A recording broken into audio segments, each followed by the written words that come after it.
You can be of any denomination, but faith comes out to be the same definition with the same wording, regardless of the denomination, regardless of the belief. Faith is one thing, and you can't get around it. Now, who wants to tell me what their definition of faith is? Come on, Bish. Come on. I mean, I could point out 20 people in here right now who go to church every Sunday. When you walk in that door, are you playing games, or are you going in there because you feel this is a process that's helping you? And if you do believe that, then you have faith in that process. So I'm trying to get y'all guys to think, what does faith mean to you? Okay, who was up first? Go ahead, Maurice. Believing in the unseen. Okay, we'll go with that. Well, I was saying the knowledge of knowing that it will happen. You don't know. Okay. Kai? My definition is knowing that bad things won't always be. Okay. I'm going to have JB read the definition of faith. Now, mind you, I want to qualify this first. I'm a New Thought worshiper, which means unity. You know, like Unity North? Okay. We have a belief system. It's Christian, but it's a different denomination altogether than the Baptist, the Methodist, and all that. It's New Thought. And so when I read something, it's going to be from the New Thought understanding. To me, faith is action. And you've got to believe in your actions and have for it to work. All right, girl. You're going to stay here after you finish Okay. All right. David, can you finish telling about Trinity? Okay, well, we're going to do that in her own time. She's concentrating right now. But JB, read what it says about faith there for us in New Thought. Faith, the perceiving power of the mind linked with the power to shape substance. Spiritual assurance, the power to do the seemingly impossible. It is a magnetic power that draws unto us our heart's desire from the invisible spiritual substance. Faith is a deep inner knowing that which is sought is already ours for the taking. Let me say that one more time. Faith is a deep inner knowing that which is sought is already ours for the taking. Did y'all get something out of that? Yes. Yes. Yes. It's already there. You know, I wanted to read it again for myself because it said that it's something already there for the taking. So it's like, how can a spiritual become tangible? So to me, if it's already for the taking in this great God, great universe, it's like it's out there and there's no limits. Exactly. There's no limits whatsoever. It's almost like a store that doesn't run out of stuff. It's always open. You know, so and it may not always be just stuff, but it could be, I might need some joy, I might need some peace, I might need some guidance. You know, like, what do I do? That's where the feelings come in. Yes. That's where the feelings come in. If you have faith, then you understand your feelings. You understand what you're moving through this process all about. Because you understand that I may not see it, I may not have it, but I know what I want to do to get it. And how I'm going to go about doing that. PD? Oh, It's just like, for me, I got like the quote say, faith without work is dead. Faith without work is dead. Yeah. You got to be moving in a direction or working at something, believing in something, you know. And when you hear that, I have faith in you. When somebody says, I have faith in you, what are they saying? They believe in you. It goes beyond, it even goes deeper than that. They trust that what you present to them is what they see and what it is. Because see, they don't know you. They can't, the invisible part is they can't read your mind. They can't see your heart. They don't, you know, they don't. That's all you. So when somebody says, "I have faith in you," then they can go beyond the heart and beyond the mind and say, "I trust what you're presenting to me is exactly what it is."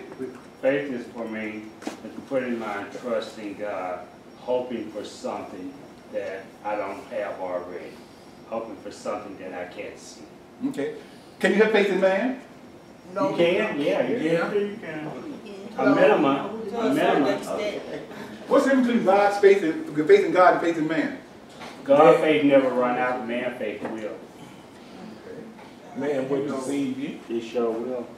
You know, we could say we believe and have faith in all this, but it doesn't work unless there's, because it says, the Bible talks about faith, hope, and love, but the greatest of these is love.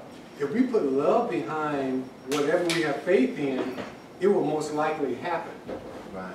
And like anything that we put passion behind, good, bad, or indifferent.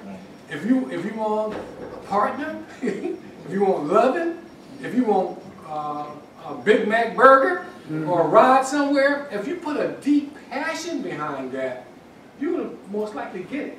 But if you do it haphazardly, just like somebody was saying earlier about if we ask for something with doubt, or we say, I really need a car, but I can't afford it, Mona. There goes the faith. You know, but you don't have the money or a job. I've seen it where people have been given a car, just given a car, and then they were able to go get everything else. Once they got the car, they were able to get everything else to maintain it, and it's like doors open, but it wasn't until they got to that point. Sometimes we try to get everything right now. As one. We try to get the wife, the husband, the kid, and all in one. I Yes. have a question. But it takes, you know, that's a process.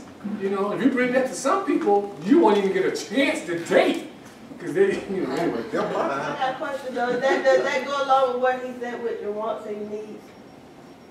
Like what he was just explaining, does that go with this, like your wants and your needs? You need this, but you want this, but your faith is saying, There's a but difference. your faith base is not, like, you know, trying to get to your want, like say you want a car, but you don't need, but you need, you know what I'm saying, you don't really need it unless you gotta get the stuff to do it. Well, then that comes into a whole different topic, you know, and that comes into, that's a whole, we'll get to that. Yeah, you got some points there. Because see, you're talking about, you know, wanting something that you don't need. Right. Or needing something you don't want. And that's a whole other topic. We're going to stick with faith right now, because we get that, but that's something we're going to talk about definitely. That's an interesting topic. Now, my question is, can something come from nothing? Yes. No, nothing from nothing leading. Can something come from nothing? Now, can you explain that? You want to explain that for me, DB? Something from that. Because I was at a point in my life when I was nothing, and I felt really bad about myself. I just didn't feel that I was even worthy. And I didn't feel like God could do anything with me. But when I gave it to him, Showed up. it was overflow. So your nothing thoughts about yourself Yeah. turned into some great thoughts about yourself. Yeah. So you went from not having good feelings about yourself, which is that self-esteem we talk about, nothing, to understanding as to who I am, whose I am, and where I'm going in this process. Yes. Okay. Yeah. You know what? I love it. Because you said thoughts, the thoughts about yourself. And you know what? What is this? Can everybody see it? Now, the pencil was a thought. In other words, if you look at my hand, there's nothing in my hand. But somebody thought of everything you see in here. I don't care if it's the chair you're sitting in, that candle holder, the candle. It was just a thought. This pencil was just a thought. So nothing's in my hand, but now it's a pencil. It came from nothing to something. Because, you know, I love watching this show on TV called How It's Made. I do too. How it's made. And I'm amazed that, as a matter of fact, some of the food, how they make it, if you see how it's made, you probably wouldn't eat it. but it all came from a thought, from seemingly nothing, but it's a thought, which is something, but you don't see it tangible to something And tangible. what's the greatest thought? What's the greatest thought that ever happened? The creation of There you the heavens and There you go. The greatest thought that ever took place. Well, from nothing. He brought it from nothing. And that's why I want to lead you, you know. Yeah. And you know, and you got to think about it. So there's nothing called devastation. Because you can come out of devastation. And it's a thought. Just a thought can bring you out of devastation. And where does that thought come from? Faith. Believing that I can get out of this and over this. See what I'm saying? How everything originates from the one thing that God started with, and that's a thought. He said, I'm going to create heaven and earth. That was just a thought. Now for you scientists, I know you got your issues with that. The Big Bang Theory and all that, that's how we got here. But just let's relax for a minute. A Big Bang Theory ain't going to come with all the stuff you need to keep birds alive, plants alive, people alive, creation. You see what creation is all about? It's not a bang. It's a development. Creation is a development. Over a period of time, things develop. You know, bang out there and all of a sudden, here we were. But something fed off of something else to lead to something else. Each of these thoughts led to the next level of understanding. Darwin's theory of evolution. Anyway, for you college people, yeah. But an interesting argument about Darwin is the fact that they say man came from the ape. Yeah. But if man came from ape, why is ape still here? And you got humans. You see what I'm saying? And we came from ape, we evolved from ape. Ape is still here. They're still doing the same thing they were doing. Believe. So, but that's what I'm saying. If we came from ape, why is ape still And here? then Jamie's point is, then why aren't apes, we seeing signs of apes developing in the humans now? We got enough apes been out here for a long time, you know what I'm saying? Why don't we see some sign where they're developing into humans? Now, you can go up there and try to teach apes to do things that we do. Yeah. And teach apes to act like us and all that. Now, but the evolution. Now, true evolution is, and all of us seen it, a true evolution, the butterfly. Yeah.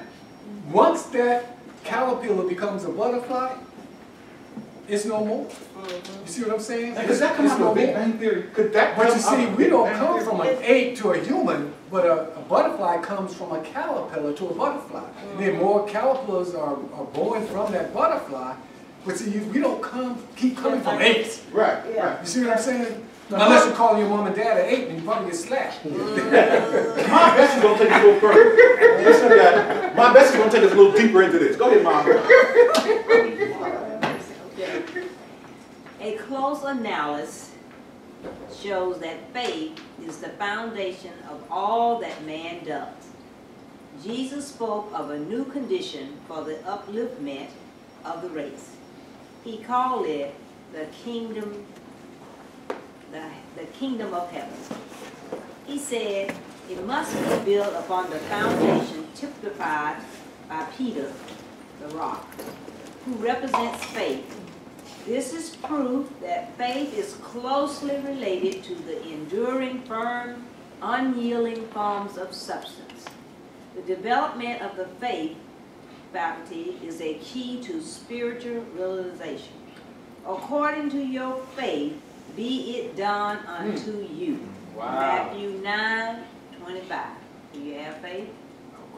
Be it done unto you. Wow. According to your faith. A lot of us don't have because we don't believe. And do we? We don't believe we can. Our faith is weak because when we get in a crisis moment, we call others instead of look to God, right? Right. We get on the phone and start begging and start crying and start doing other things, but we never sit back and say, hey, let me put my faith to work right now. Let me put my faculties to work right, my faith faculty to work. How can this, before I go running up and down the street, screaming, hollering, passing out, and having all these headaches, how can I work this myself with the faith that I have? See, the thing is, you were created in God's likeness and image. He created, well, he did the creation, right? Yeah. What's wrong with your creation issues? If you're made in God's likeness and image, and he created, what's wrong with your creative skills right now? They said faith without work is dead. Yeah. We don't want to put no work behind it. We're too lazy. Well, you know, Dwayne brings out a good point.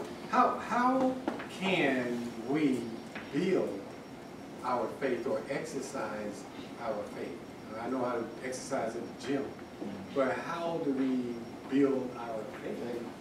How do we build? Because I know somebody in the Bible said, Lord, I believe. Practical but help my application. unbelief. Yeah. Melody?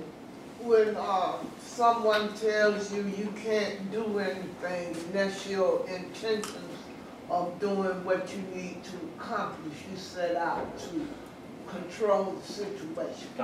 You know what? Now I got it. When she said that, you know what, Clay? Trouble. Sometimes it's the trouble that helps you to do better. Because I know, like right now, I feel like I'm in a better point financially. Because I mean, I've been bankrupt a few times and all these things. But I think from those things, I've learned. I mean, I've been married and had to pay, I'm not going to call it alimony, I call it something else. And but still, been in a case where, what do they call it when somebody's they hoodwink you, they steal your money? Oh, bamboozle. No, what do they call that? Ponzi. I've been Ponzi-eyed. But again, but I think all those things work toward helping me. I didn't give up, so it helped me to get better.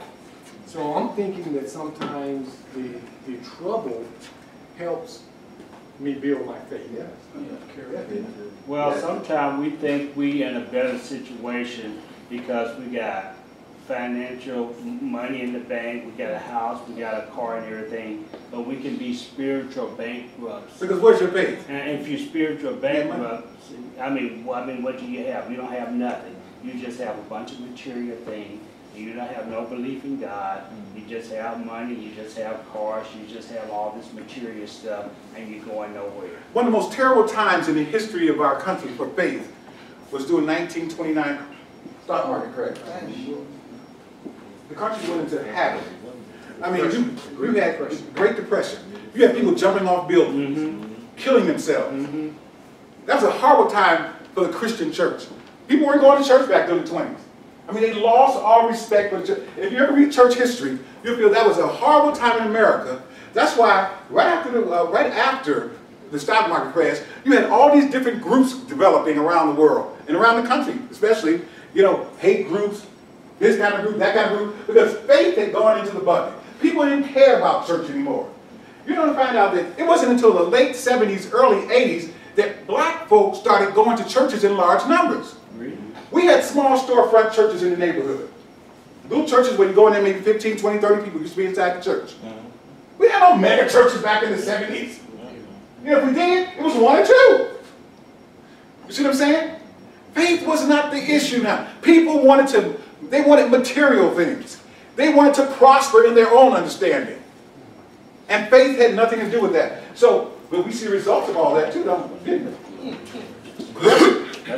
With the kids we were growing up in, you know, I mean, it was just a terrible time for those who lived through the 70s, 80s, and early 90s.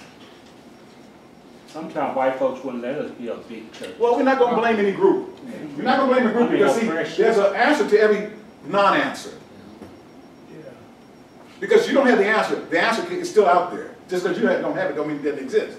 So, yeah, go ahead, JB. Yeah, when you was talking about the Great Depression, when it came out with the Wiz, there was this one character, and she said, "Don't you bring me no bad news." And really, during the Depression, so much bad news was getting into the mind that, okay, you know, what did you call it? What happened? Stock market crash? It was crash. And it was like news. Even now today, some of us don't like watching the news. Some of us love the news. But the news is bent on telling us what? So what happens is that gets into the people, because really, even though it seemed like a majority of the people did take on to that negative thinking, there was still a lot of people that did not suffer a bit. And it wasn't like they were really rich, but it was the fact that they did not allow that thinking to get into them. But it is something in history that happened, but time heals. So that's what James is saying, that it wasn't until almost like the 70s when it comes to African American people starting to pull their lives back together. But again, when crisis happened, you know, when we got evaluated in the military, they used to ask us this question: how do you handle situations that upset you? Or how do you handle situations that, you know, that get you down? And, you know, and then we had to say, well, how did this person, how did they react? So if we stand in the mirror, let's ask ourselves that question. JB, how do you handle situations that upset you or when bad news come? If you got a phone call right now from a brother or sister, a good friend, best friend, and they said, right now, I need you to come see me. I need to see you today because my life is going down the drain. Would you guys be willing to respond to that in the urgency that this person is asking you? Or do you have to sit back and think, is this something I can do? Is this something I really want to get involved in?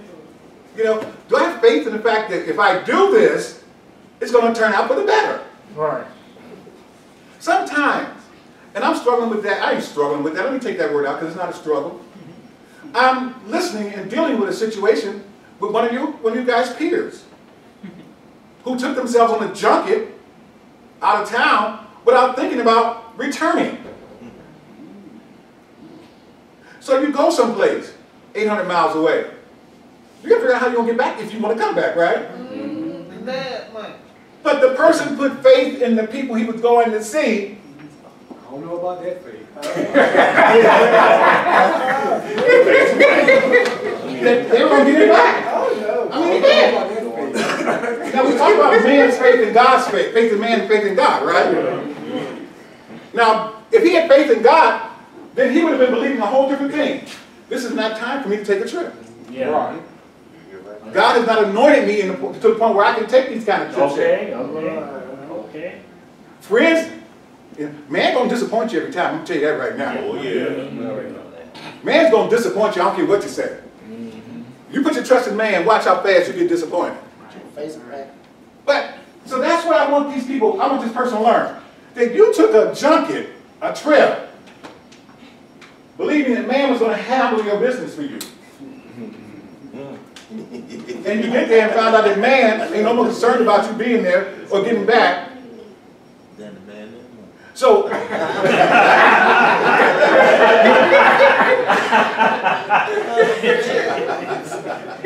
it's about faith, you know. Where do we put our trust and faith? What are we putting it in? Material things? People? Circumstances?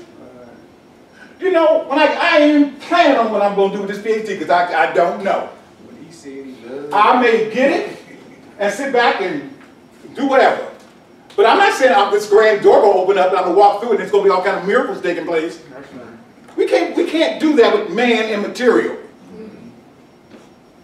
Because just as fast as you get it, it can be gone.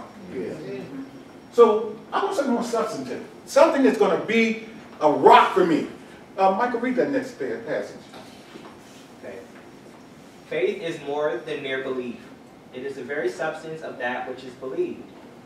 It works by love. Thoughts of condemnation, enmity, and resistance must be released and divine love declared.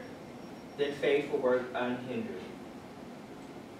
Did anybody get anything out of that? Yeah, I did. They say if you do it for the grace of God, it's going to last. But if you do it for your own personal gain, it won't last.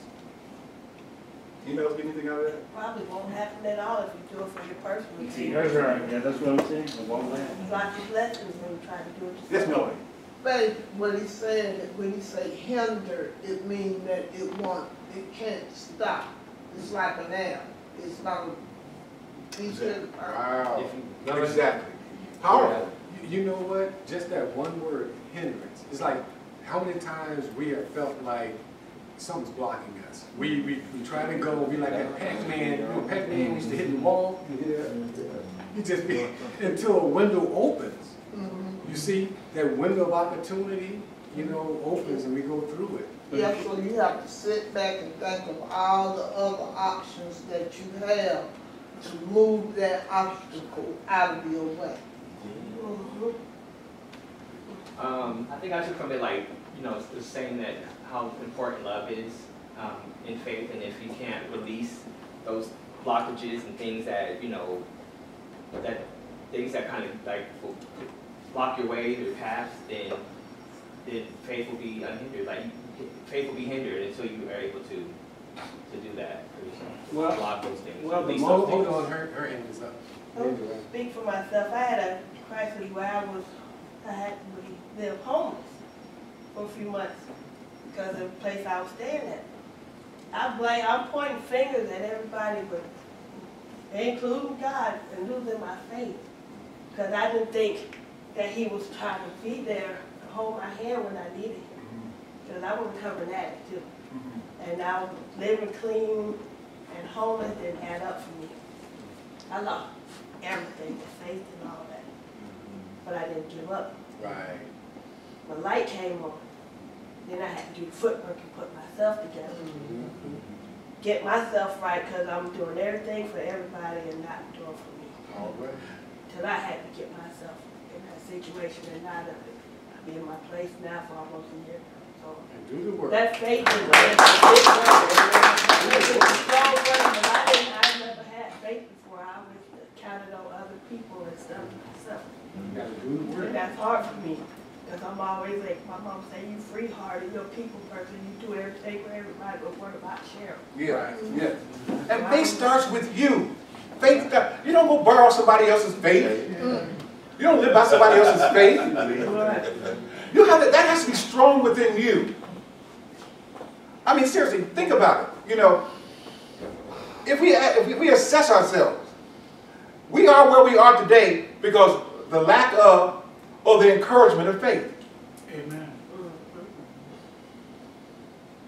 And it goes a little step beyond believing you can do it. It goes just a little step. And that's that un part. The ununderstanding. The not, you know, because it's the substance of things what? And I chose our logo slogan, you know, you don't have to see the whole staircase to take the first step. Right. That's faith. I don't know what's at the top of the stairs, but I'm going to put the things in place and make sure I'm secure so when I get there, I'm ready for whatever comes. Comes what may. But there are principles that come in life. You can take man's principles or you can take God's principles. You can do either one of them. But I guarantee you, you need to think on it first. Because I told you, man's going to disappoint you with his principles. His principles are for his profit. When man writes a law, writes a document, trust me, it's for his gain. Rules and guidelines, laws, and all that, those are things that man set up to keep, supposed to keep his life in order. But the real order comes from faith. It comes from God. You know, and it's hard to imagine if you've never walked that walk. If you've never had a circumstance or situation like this young lady here. Because a lot of people commit suicide. They give up. I was on my level too. A lot of people get into drugs because they don't want it on their mind. They want to just, I want something else on my mind. And they do that. A lot of people take their anger and anguish out on other people. It's called displaced aggression. They'll go shoot somebody else thinking it's going to make them feel better. Why do you think that young man walked into Columbine and shot all those people that day? He didn't believe in anything at that time. He just felt that this was just a waste of his energy existing on this planet. And I'm going to leave here and I'm going to take some folk with me. Yep. No faith. But he had put everything into what he believed was, well, he put everything into what man had told him. That you're supposed to have this. You're supposed to have that. You got to do this. You got to, see, when we start, and we don't sit back for one moment and say, well, let me see which of this stuff works for me. That goes into your faith cycle. Because if I don't believe in it, I'm not promoting it. If I don't understand it, I'm not going to talk about it. How many of us just talk about stuff we don't understand and have the real knowledge of? We just start rattling off at the mouth. We got ministers that do that. We got teachers that do it.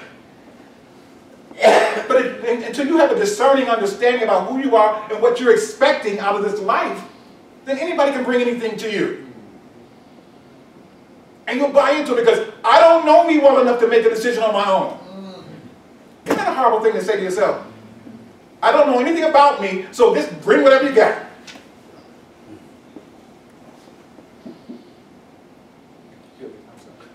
Dwayne had his hand. First, we might read something about hinder, impeding, blockage, and all that.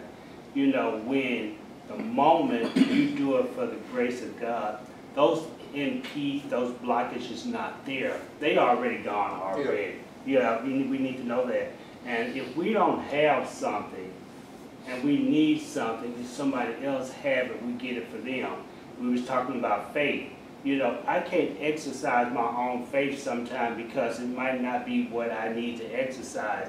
If Mama Bessie have the great faith and I can see it in her, or Dee Dee have the faith, you know, I can go and learn from them. You know, I don't always have to exercise what I have because sometimes my faith is warped, it's off key sometimes. So I need to go to somebody else and get something that I don't have. So and Dwayne, that's called the fellowship. Yeah. That's called the fellowship, and that's why people go to church on Sunday. Yeah. Because they may feel they have faith, but that faith may not be getting them or making them feel good about what's going on with their life. So they go and get some some encouragement, some reassurance from somebody who might know, who may know. Even when you hear from the pastor or your friend, you still have to be discerning. Yeah, because that's their thoughts. Because, you know, I kept on doing the same thing over and over, using my information, and I kept getting the same result. So I had to go and get some information from somebody else, so I wouldn't keep on, you know, running around in that little circle. You know, it's interesting because there are different levels of faith. Some people got faith as small as a grain of, it's going to say mustard seed. And then we sing a song. It don't take a whole lot. Just use what you got. And you know, and a lot of times, you know, there are great people of faith. I mean, you think of Martin Luther King, Sojourner Truth. I mean, so many people that have had faith enough to become a president. You know, so, but you know, biblically it talks about Abraham, the father of faith, because he did great things, you know, going out. Moses did great things, you know, I think he was sent out to the desert. but the thing is this. I like to look at the fact that it doesn't take a whole lot, but use what we got. It really doesn't. Yes. Sometimes all it takes is enough courage to go down to that car dealership. Mm-hmm. Just go. You know, just go. You'll be amazed at just taking that.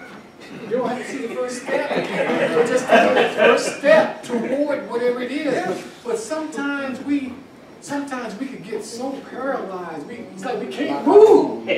You know, and that's why it's good to have a good friend sometimes, just to push your butt out there. Just give you a little push and you're gone. But this, if I may, I want to do a quick little okay? You sleeping.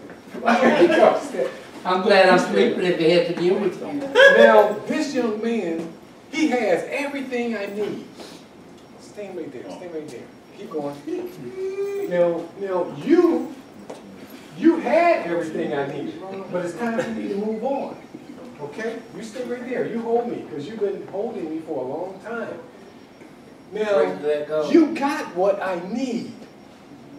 And you know he's got what I need. Okay, go over there. Okay, but I'm trying to get to you. Stumbling blocks. And I have to get to you. You can't come to me because you're at a higher level. And I can't. And I can let go. But I'm still, I appreciate this so much because it's been there for years. But then it gets to a point where I just gotta let go. You know, to get to what I really need. And that's the thing. We're so much not wanting to let go. But that's what that faith is. That little matrix, that little invisible thing, it's that letting go. That's why some people are scared to die. It's that letting go of life. But then, you know what? The closest I got to life, I fainted one time. I fainted. I was fasting, and I fainted, and I could hear everything, but I felt so free. And then somebody called me. I jumped up. I was like, I heard you calling, but I couldn't move. But I'm talking about being free. So letting go. So I hope that little example. Yeah, and it does, because it does one thing. it gives you some insight here. You know, here we are, we're talking about letting go.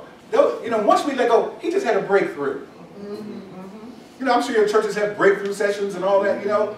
You see people shouting in the church sometime, you know, these kind of things. But these people have come to a stronger understanding as to what's happening for them. And sometimes you can't hold that back. Right. Sometimes that becomes a moment, I finally got there, Lord, thank you, Jesus. And they get to jumping and running, and you don't understand. It's not for you to understand. It's a personal growth process. It's a personal growth process. And all you can do is idolize them, you know, and say, you know what? I lift you up in the name of Jesus. Because now you know something you didn't know. If you guys are walking in church every Sunday and not coming out feeling 10% higher than you were, because you didn't put 10% in church. If you're not feeling 10% better than you did when you walked out that church, you just threw all that time in the garbage. I would be paying for something that wasn't feeding me, helping me grow, and come to a clear understanding. Why would you pay for that and you're not getting it? Right. Right. I'm talking about your time, your talent, or your money. I'm not going to invest. I'm working with these young ladies over at the Cab Housing Authority because I see growth in that program. I have faith that these young ladies are going to come out of this program and going to be better than they were when they walked in that door. And I hug each one, and I can feel it. And she wouldn't be here today if she didn't believe that what we were sharing with her was going to move her in another direction. You see what I'm saying? We got to believe in what we do, and not just do because. Doing because is man's motion. Believing in what we do is God's activity. So think about your actions. Think about your behaviors, your attitudes and your mannerisms. I'm sorry, Mom, go ahead. Oh, okay. Well, you know how some people walk, go to the gym, or do whatever to get the strength and to build themselves up and to know and comprehend what they need to do. And so as we have talked about having faith, seeing before we had it. So with us, first of all, we need to have these three set of relationships. We need to totally and completely have a relationship with ourselves, friendship with ourselves, fellowship with ourselves. Then that will cause us to know that we should have the fellowship, friendship, and relationship with God. And then we can have it with others, because God has told us about the one another piece. And so we don't want to be off base in terms of the one another piece. And all the things we talked about this morning, these things should be in balance. We should have the awareness of it. So I truly suggest that throughout every day, each person, according to yourself, and your belief, take time to have that devotion, to have that fellowship, that friendship, and the relationship. Quiet time. Meditate on what's going on in your life. Where are we right now? Where do we want to go? Where we want to go is seeing by faith. Now, it's not an easy road. Bed of roses, as grandmama, whoever used to say. It is some work. It's something we have to do. You may come up with roadblocks. There are some people who truly know you. They say they love you, but they know that what they're saying and doing, they don't mean it for your good. And you got to have awareness and discernment of that, so you know what to do and how to continue to progress. Okay? Thank you, Mom. Dee Dee. Oh, that was just so much food for my soul, and it came back to me. I was holding on to my car. I love my little PT Cruiser. I had my little get-around mobile, and I didn't want to turn it loose. I did not want to turn my little PT Cruiser loose, but I just kept having to put money in it. Wow! And when JP was doing the little skit right there, I could just see, I'm just holding on to this, and this is draining my pocketbook of it. So, I got to do something, so I told my husband, I said, we going car shopping in the morning. Yeah. I'm not putting no more money Yes. in that car. Yes. And we went and got a brand new car. All right.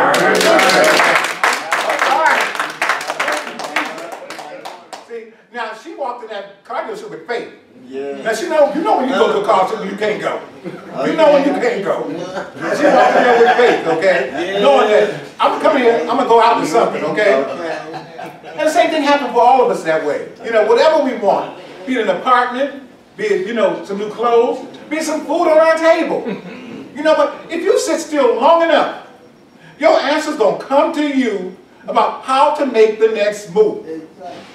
And I say this wholeheartedly. If you are fellowshipping with starving people, when I say starving, they don't have faith, they don't have understanding, they don't have support. If you're around a bunch of starving people who are just hanging on to you for dear life, ain't none of y'all going nowhere and getting nothing. You should be in the fellowship with progressive people. Just progressive, whatever. And I tell people all the time, if it ain't helping you, it's only gonna hurt you. I tell my partner every day, I'm with you because we grow together. We support each other. We understand the direction each one. If I didn't have all that stuff under my belt, I'm not just gonna be with somebody just to be with them. And it may sound commercial, it may sound like a lot of things, but there has to be some understanding as to why I'm walking this life, walking the way I am. Let go of the stuff that's keeping you from getting to the goal, the finish line. Throw away those stay out of jail cards. You ain't got to go back to jail. And jail means being locked down and locked up. Get rid of those cards. And when a crisis comes, the first thing you're supposed to do is say, okay, let me sit down and see how I got into this mess. The first thing you got to do is say, okay, let me figure this out. Because I ain't going through this no more. And that's how I determine when a person is in a crisis. Because if you come running to me all of a sudden saying, I need help, and you ain't sat down and thought about how you got into this situation, that means next month you might be in the same situation again. Yeah, probably will. I'm enabling you. But I'm getting you to think about, and that's why when I came into this point, I said, I want you to think about your feelings. Don't just throw something at me. How do you really feel about you today?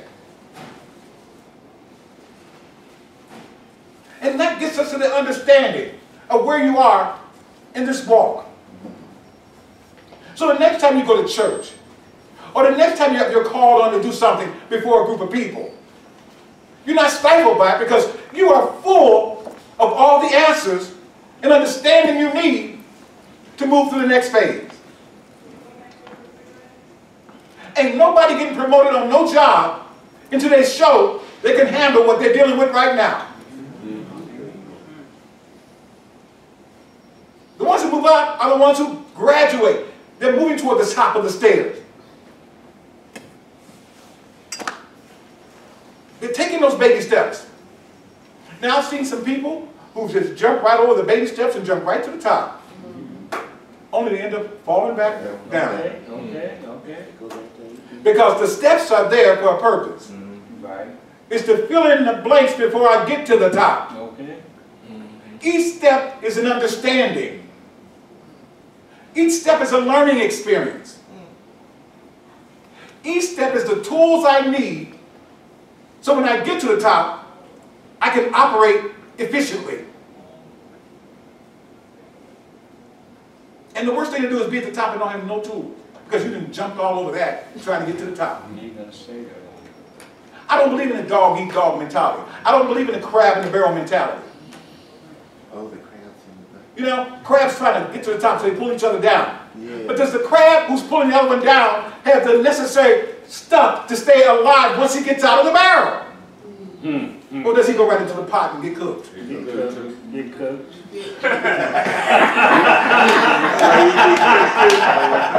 I'm just saying, are you gonna come out of your mess? Are you gonna come out of your mess and go right back into some fire? Are you gonna get out of the barrel and go right back into some more, another barrel? Or some more craziness. Ain't no purpose in coming out of the barrel if you're going right back to something that you've been doing that didn't do nothing for you. Does this make sense?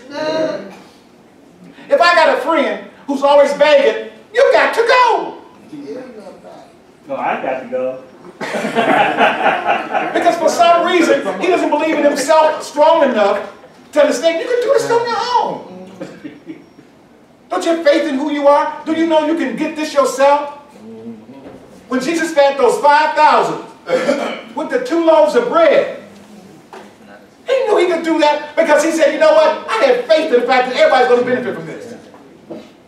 I didn't say you're going to get this much or that much or this much. He said, I'm going to give you something.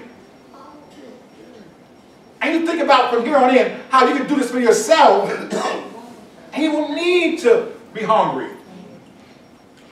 You won't need to be thirsty. But guys, I'm telling you, the older you get, the less and less people are going to treat you as if you're somebody if they don't see faith in you. Some belief coming from you. They're going to treat you like you don't care, so I don't care. I want to say something about Fareed. You just said that.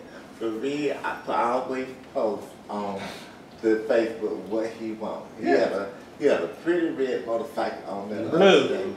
And I said, oh yes, he gonna get it. Oh, he will. I said, I agree, touch and agree, because whenever he say he want to go somewhere, he want to see something, and he wants something, he go and get it. And I tell you, my inspiration, brother. He's his own travel agent. Yes. He's his own businessman. This man sit back and he contemplates. And when I didn't see Free for like 3 weeks, I think a month or so ago, he said, I'm planning my stuff for the rest of this year. And if you can't take the simple time to plan your stuff for the, how you gonna plan stuff for tomorrow? Or the next day? We're talking about long term. He's playing long term, which means he got his short term stuff in order too. Because if your short stuff ain't in order, guess what? It's gonna knock the rest of that stuff you've been building on down. Because you're gonna still allow those same people to come in, those same circumstances to come in, those same situations that brought you down before, and it's going to start, you're going to find yourself starting over and over and over and over and over again. Insanity. And ain't no reason for nobody 50 years old to be doing what they were doing when they were 20 years old. Yes, ma'am. I just wanted to piggyback on something you said earlier about those taking risks. See, it was a little, you meeting me wasn't necessarily him. My faith says that was God. My God, making sure iron sharpens iron. See, because things started changing for me years prior to circles. All right. So circles was something that God put in place to help network. Tell me about circles a little bit. Okay. The Circles program is a part of the Housing Authority, the CAB Housing Authority. Let me say that. The CAB Housing Authority took on this program for, I am a Section 8 recipient right now.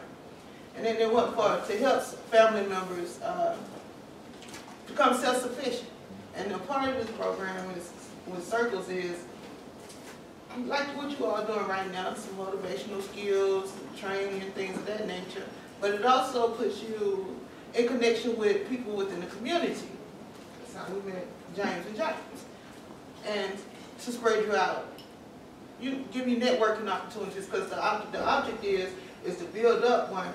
Then you go back and take that same thing and build up your community. So it empowers you. And so tell me what your personal goal is. Exactly. My personal goal is I'm going to start my own nonprofit. I know it. All right. And so right now I'm a student at Georgia State, social work. Oh, nonprofit. All right. Social work. And so Circles came after my journey started to go back to school. That's what I'm saying. I said God put that in place. You know, putting people in my path, so I get to help me along the way. Meet this gentleman. He wasn't even at the night that we met at Allies.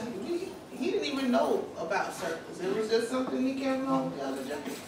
Oh, well, I'm an LCSW. You was like, oh, Lord Jesus. You know what I mean? So that's exactly right. For one of my classes, we have to do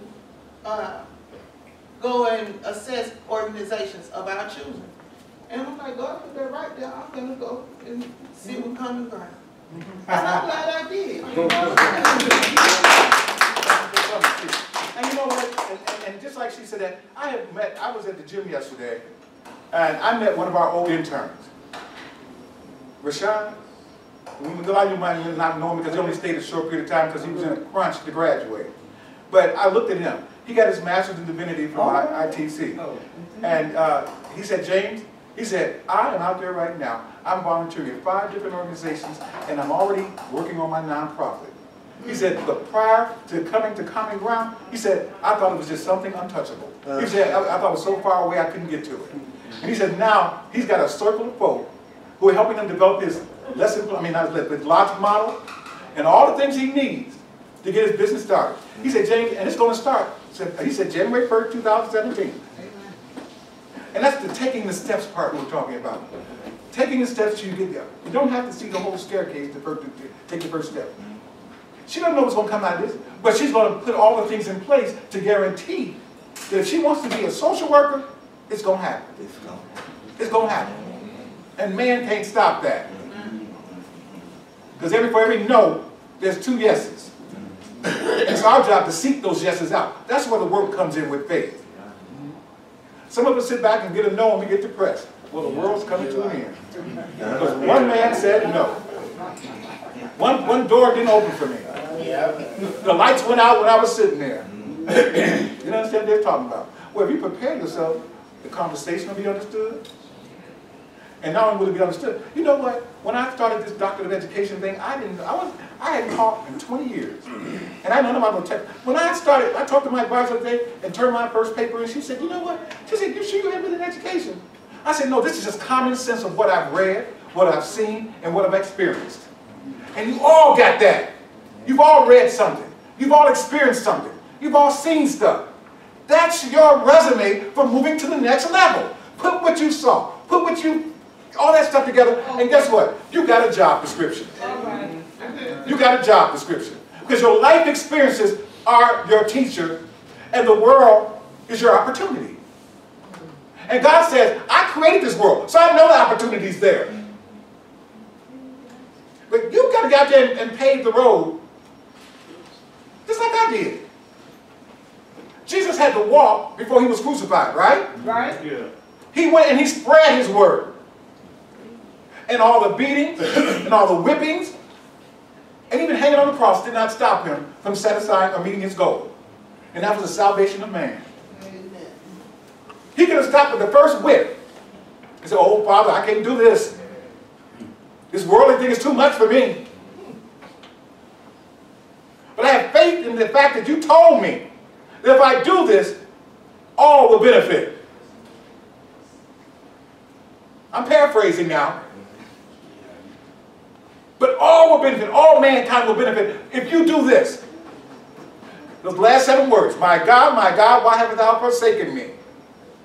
That tells you one thing, that Jesus was man before he was Jesus. Because he would not question God. Man does that. And that's when the transformation took place.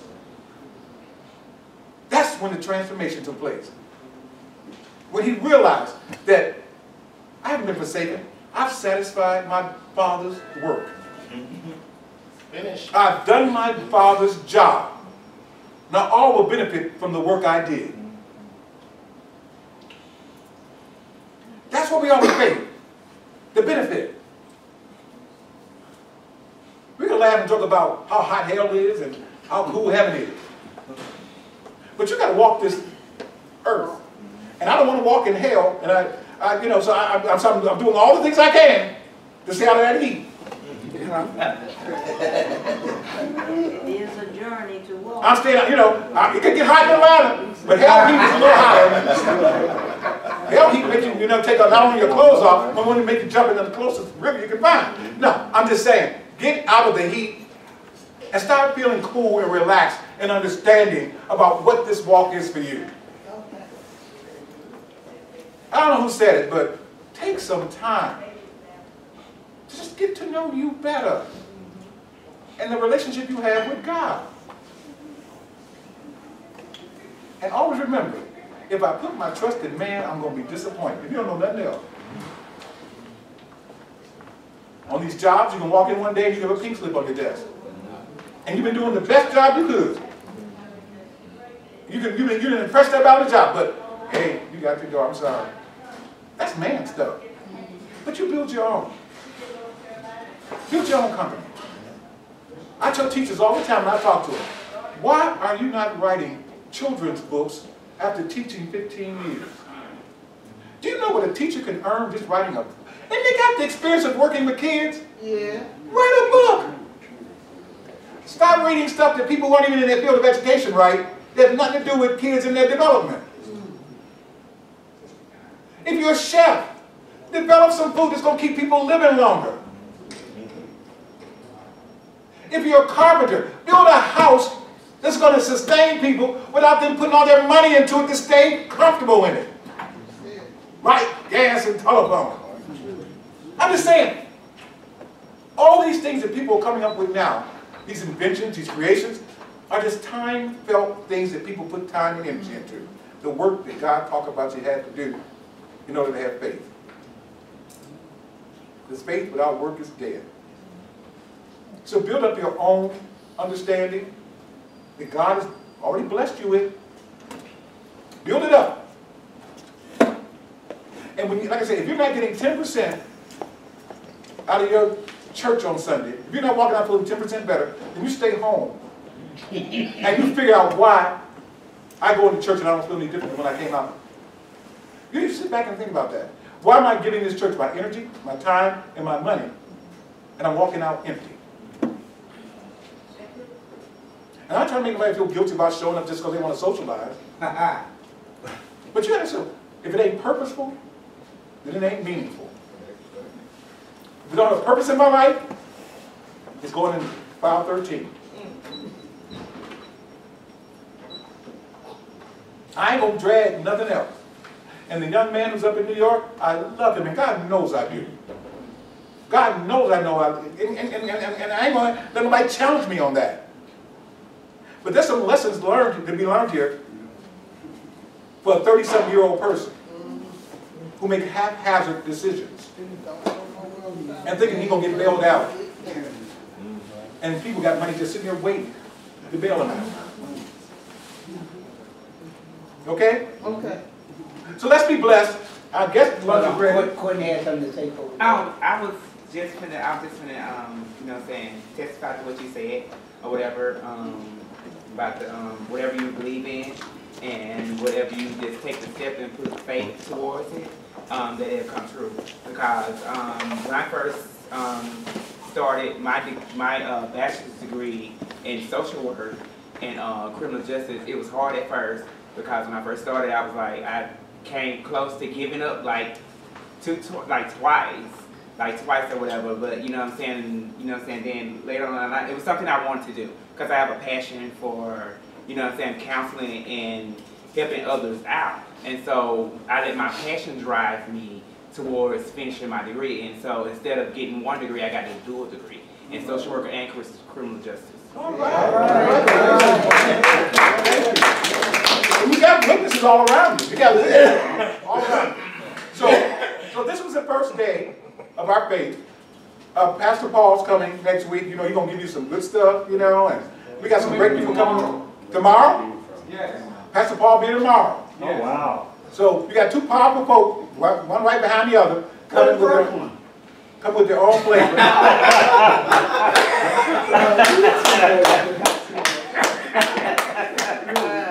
Now, I want all of you guys to get to the top, wave it, Robert.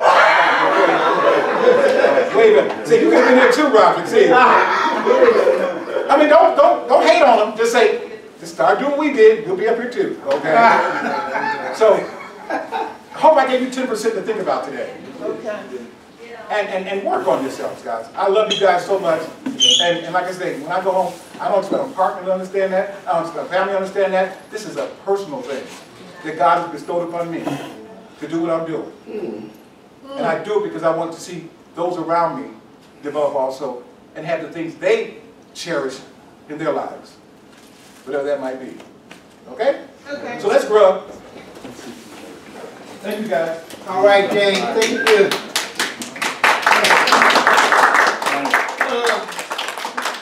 Y'all going closer down in the Okay.